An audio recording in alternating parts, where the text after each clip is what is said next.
उन पर बात करने जाते हैं।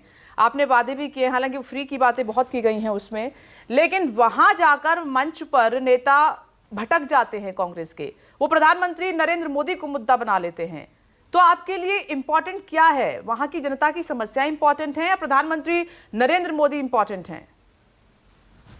देश की जनता हमेशा हर दल के लिए इम्पोर्टेंट होनी चाहिए। और अगर प्रधानमंत्री का मुद्दा प्रधानमंत्री बनाते हैं तो इसका मतलब है वो आई मी माई सेल्फ फॉर्म है, यानी कि मेरा मुद्दे मुझ में, बस इससे आगे वो सोच नहीं पाते।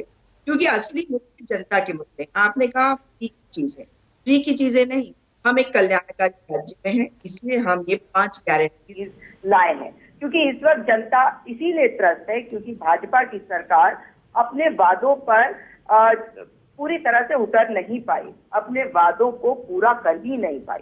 क्योंकि इन्होंने इतना बड़ा एक पेशीएम दिया कि प्रधानमंत्री को अब क्राई पीएम बनना पड़ा। इसलिए #क्राई पीएम पेशीएम इस समय ट्रेंड करता रहता है। अब इसका कारण क्या है? डबल इंजन डबल करप्शन सरकार। अभी आपने सुना भाजपा के प्रवक्ता क्या कह रहे थे कि इंदिरा गांधी जी ने किया, इसीलिए तो प्रधानमंत्री जी को उनका अनुसरण करना होगा। आपको शायद ये आपके पाठ्यक्रम में पढ़ाया गया होगा व्हाट्सएप में और शाखाओं में। और कभी भी हमारे अध्यक्ष खड़गे जी ने प्रधानमंत्री को टारगेट नहीं किया। उनकी आइडियोलॉजी के बारे में कहा कि वो जहरीली है, सांप की तरह जहरीली आइडियोलॉजी। इसमें क्या झूठ है भाई? अगर आप आरएसएस और भाजपा को देखें तो इतना नफरत फैलाती है और आज भी असली मुद्दों पर बात नहीं कर रहे हैं। प्रधानमंत्री जी कोलार में जा रहे हैं, रो रहे हैं, फिर दूसरी जगह जा रहे हैं, रो रहे हैं। तो रोने से लोगों की समस्याएं अगर उनका समाधान मिल जाता तो बहुत अच्छी बात थी। लेकिन कर्नाटका की जनता जो जनार्दन है वो समझ रही है कि हमारी जो जरूरतें हैं उनको पूरा कर नहीं रहे हैं, भाषणबाजी चल रही है।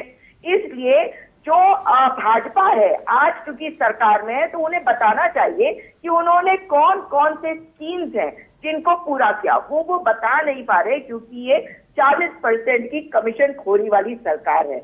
आपने अभी बात करी थी 85% वाली, तो 85% में क्या कहा था राजीव गांधी जी ने कि मैं यहाँ से जब भेजता हूँ पैसे तो 15 पैसे लोगों तक पहुंचते हैं, इसलिए उसको ठीक करने के लिए पंचायती राज को लाकर उसमें बेहतरी भी करी जाएगी। ये बात काट के बताई जाती है क्योंकि प्रधानमंत्री को सिर्फ झूठ बोलना आता है, ट्रांसपेरेंसी उनके पास नहीं है। क्योंकि आपको याद करा दूं कि सबका साथ, सबका विकास और सबका विश्वास की ये सरकार दरअसल साहब का साथ, साहब का विकास और साहब के विश्वास के लिए है, विश्वास पात्र के द्वारा।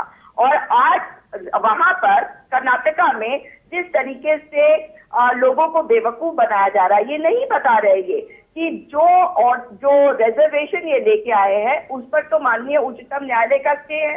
इसका मतलब है वोकालिगा के साथ जो है गलत किया जा रहा है, उनको धोखा दिया जा रहा है।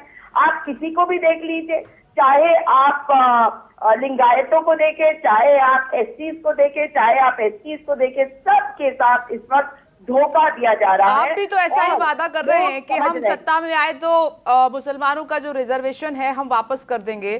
तो कहां से करेंगे आप? किसका काट के करेंगे? आप भी तो पीछे नहीं है। नहीं, बिल्कुल नहीं, आपने गलत बात बताई।